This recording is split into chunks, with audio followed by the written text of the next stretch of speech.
ஒரு நாள் ஆண்டவர்கள் ஆலயத்தில் சந்தனம் அரைக்கும் இடத்தில் ஆசனம் போட்டு அமர்ந்திருந்தார்கள். காலை 8 மணி இருக்கும். நானும் ஒரு 50 பேரும் முன்னால் உட்கார்ந்திருந்தோம்.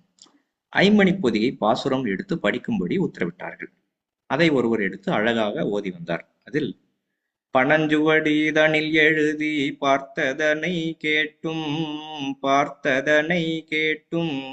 பகரும் அனுஷ்டான ஜபப் பாடுபடன் என்னே என்ற பாசுரம் படித்தவுடன் ஆண்டவர்கள், இதில் ஒரு பெரிய சரித்திரம் அடங்கியிருக்கிறது தெரியுமா? நாங்கள், தெரியாத தெய்வமே எல்லாரும் சொல்றாங்க. தெய்வம் அவர்கள் வந்து, நான் சொல்றேன் கேட்கிறீர்களா? நாங்கள், உத்தரவு தெய்வமே. ஆண்டவர்கள், துவாபர யுகத்தில் பஞ்ச பாண்டவர்கள், அதாவது ஆண்டவர்கள் சொல்றாங்க, துவாபர யுகத்தில் பஞ்ச பாண்டவர்கள் ஆட்சி செலுத்தி வந்தனர். அவர்கள் அரண்மனையில் 45 மணிகள் இருந்தன. அவர்கள் தினமும் 1000 ஏழைகளுக்கு உணவளித்து வந்தனர். 1000வது ஆள் பசியாறி முடித்ததும் இந்த 45 மணிகளில் ஒரு மணி தானாகவே அடிக்கும்.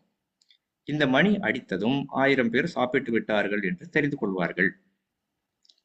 அதாவது 45 மணி கொட்டியிருக்காங்க. பஞ்சபாண்டவர்கள் ஆட்சி செலுத்தி வரும்போது அவங்க அரண்மனையில 45 மணிகள். அவங்க தினமும் 1000 ஏழைகளுக்கு உணவளித்து வருவாங்க. அதுல 1000வது ஆள் பசியாறி முடிச்சதும் இந்த 45 மணியில ஒரு மணி தானாகவே அடிக்கும். இந்த மணி அடிச்சதும் 1000 பேர் சாப்பிட்டாங்கன்னு அவங்க தெரிஞ்சுக்கிறாங்க. இது இவ்வாறு இருக்க, பக்கத்தில் உள்ள காட்டில் ஒரு முனிவர் ஆசிரமம் கட்டி வாழ்ந்து வந்தார். அவரிடத்தில் தெய்வீக இச்சை கொண்ட ஒருவர் வந்து உபதேசம் கொடுக்க வேண்டும் என்று பணிவுடன் கேட்டார். அதற்கு அந்த முனிவர், நீ 12 வருடம் எனக்கு தொண்டு செய்ய வேண்டும். நான் ஏற்படுத்தும் சோதனைகளுக்கெல்லாம் தளராது இருக்க வேண்டும். அப்படி இருந்தால் உபதேசம் கொடுக்க முடியும் என்று சொன்னார். அதற்கு அவர் ஒத்துக்கொண்டு குருவிற்கு சீடனாகி குருவின் மனம் கோணாமல் நடந்து வந்தார். இவ்வாறு ஒரு 8 வருட காலம் ஓடிற்று. ஒரு நாள் சீடர் தண்ணீர் எடுக்க சென்று விட்டார். இதற்கிடையில் குருவிற்கு நிறையான திசை காலம் வந்துவிட்டது. குருவிற்கு மிகவும் விசனமாக இருந்தது. 8 வருடம் இந்த சீடன் பணிவிடை செய்து விட்டானே, இவனுக்கு ஒன்றும் சொல்லாமல் சென்று விட்டால் எப்படி என நினைத்தார். ஒரு ஓலையை எடுத்து அதில், நான் உங்களுக்கு கொடுத்தேனே அந்த அரிய பிரம்மோபதேசத்தை குறியீடாக குறித்து தன் தலைமாட்டில் வைத்துக்கொண்டு அடக்கமாகி விட்டார். அப்போது ஒரு கழை கூத்தாடி பெண், நல்ல இளம் பருவமுடையாள், அந்த வழியாக வந்தாள். அவளை முனிவரின் ஆசிரமம் மிகவும் கவர்ந்தது. அவள் உள்ளே வந்து பார்த்தாள். முனிவர் அடக்கமாகியிருப்பதை உணர்ந்தாள். பக்கத்தில் யோகதண்டு, கமண்டலம் முதலியவை இருந்தன. தலைமாட்டில் வைத்திருந்த ஓலையை பார்த்தாள். அதை எடுத்து சுருட்டி தன் காதில் உள்ள ஓட்டையில் சொருகி வைத்துக் கொண்டாள். அந்த காலத்துல பழக்கம் பார்த்தீங்கன்னா, நம்மளே ஓலையை சுருட்டி காதுல அந்த தோடுக்கு பதிலாக ஓலையை சுருட்டி வச்சுக்கிறது பழக்கம். பின் ஒரு செடி மறைவில் போய் உட்கார்ந்து கொண்டாள். இந்த முனிவரை சேர்ந்தவர்கள் யாராவது வருகிறார்களா என்று பார்த்து கொண்டே இருந்தாள். சிறிது நேரத்தில் தண்ணீர் எடுத்துக்கொண்டு அந்த சீடன் ஆசிரமத்திற்கு திரும்பினான். முனிவர் அடக்கமாகி இருப்பதை பார்த்ததும் அவனுக்கு திக் என்றது. இவ்வளவு காலம் இருந்தும் நமக்கு ஒன்றும் சொல்லாமல் சென்று விட்டாரே என்று துக்கத்தில் கட்டுக்கடங்காமல் அழுதான். அடக்க தொட்டி ஏற்பாடு செய்து முனிவரை அடக்கம் செய்துவிட்டு சோகமாக உட்கார்ந்திருக்கிறான். அப்போது செடி மறைவில் இருந்த அந்த பெண் செடிகளை விலக்கி இவரை பார்க்கிறார், சிரிக்கிறார். இவனும் அந்த அழகிய பெண்ணை உற்று பார்க்கிறான். இவள் எப்படி இங்கு வந்தாள் என நினைக்கிறான். அவள் காதை பார்க்கிறான். ஒரு காதில் தோடு இருக்கிறது, ஒரு காதில் பனை ஓலை இருக்கிறது. உடனே இவனது எண்ணம் இவ்வாறு ஓடுகிறது, இவள் நமக்கு முன்னால் வந்திருக்கிறாள். நம் குரு நமக்காக எழுதி வைத்திருந்த ஓலையைத்தான் காதில் போட்டுக் கொண்டிருக்கிறாள். எப்படியாவது அந்த ஓலையை அவளிடமிருந்து பெற்றுக்கொள்ள வேண்டும் என நினைக்கிறான். எழுந்து அவளை நோக்கிச் செல்கிறான். அவளோ இவனை பார்த்தால் நல்ல வாலிபனாக தெரிகிறான். இந்த ஓலையை வாங்கத்தான் நம்மிடம் வருகிறான். ஓலையை தரக்கூடாது, இவனை வைத்து நம் வாழ்வில் முன்னுக்கு வந்துவிட வேண்டும் என்று நினைக்கிறாள். உடனே தனது மேளத்தை கீழே வைத்துவிட்டு ஓடுகிறாள். இவனோ அந்த மேளத்தை எடுத்துக்கொண்டு அவள் பின்னால் ஓடினான். பிறகு அவளுடன் சேர்ந்து அவன் மேளம் வாசித்தான். அவனும் கலைக்கூத்தாடியானான். இருவரும் கணவன் மனைவி போல வாழத் துவங்குகிறார்கள்.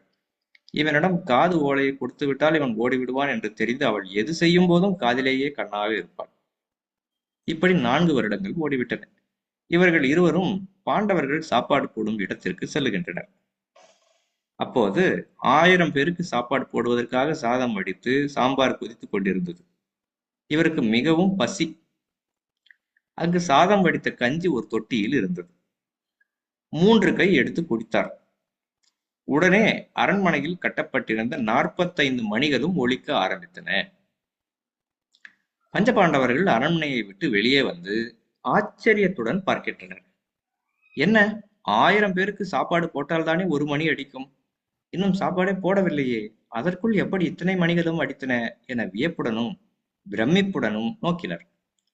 கழைக்கூத்தாடிகள் இருவரும் கஞ்சி குடித்துவிட்டு சென்று விட்டனர். சாப்பாடு போடும் இடத்திற்கு பஞ்சபாண்டவர்கள் வந்து பார்க்கும்போது எதுவும் புரியவில்லை.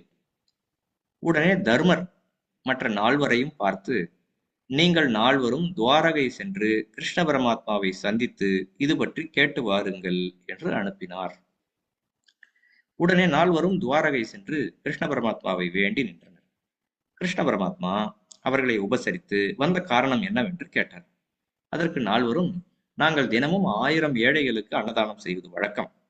1000வது ஆள் சாப்பிட்டு விட்டு சென்றால் 1 மணி அடிக்கும்.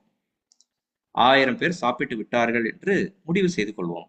இன்று 45 மணிகளும் ஒரே சமயத்தில் ஒலித்தன. பசியாரும் இடத்திற்கு சென்று பார்த்தால் யாரும் இல்லை. சாதம் ஆகியிருந்தது, சாம்பார் கொதித்துக் கொண்டிருந்தது. இதன் விவரம் என்னவென்று கேட்கும்படி அண்ணன் தர்மர் உங்களிடம் அனுப்பி வைத்தார் என்றனர். அதற்கு கிருஷ்ண பரமாத்மா புன்சரிப்புடன், எனக்கு 8 நாட்கள் அவகாசம் கொடுங்கள், நான் பதில் சொல்லுகிறேன் என்று சொல்லி அவர்களை திருப்பி அனுப்பிவிட்டார்.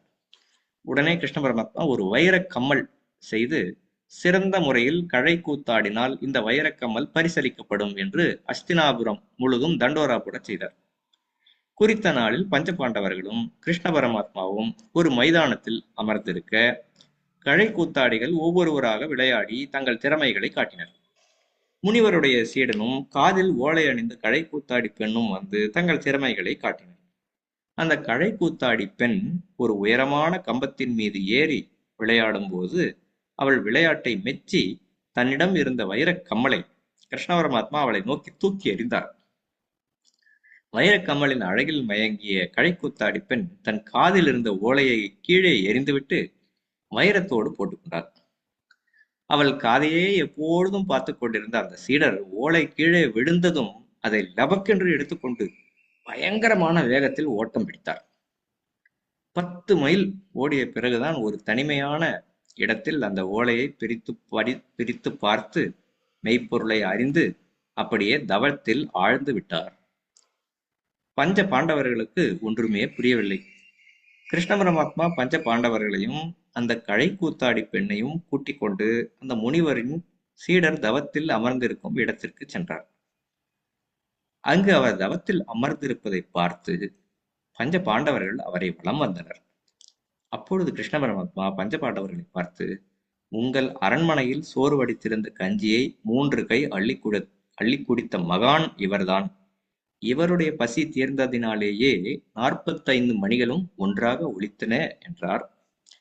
பஞ்ச பாண்டவர்கள் மிகவும் ஆச்சரியமுற்றனர். அப்பொழுது ஆண்டவர்கள் எங்களை பார்த்து, டேய், உங்களுக்கு இப்படியா நான் உபதேசம் கொடுத்தேன்? ஓலையில் எழுதியிருந்த குறியீட்டை பார்த்ததுமே அந்த உத்தம சீடர் தவத்தில் ஆழ்ந்து விட்டார். நான் வண்ண வண்ணமாக பேசியும் காட்டியும் கூட உங்களுக்கு மெய்ப்பொருள் மேல் கவனம் வரவில்லை. ஏனெனில் நீங்கள் அதை பாடுபட்டு வாங்கவில்லை. சரி என்று சலிப்புடன் திருமாளிகைக்கு எழுந்தருளினார்கள். அடுத்து இது ஒரு பகுதி.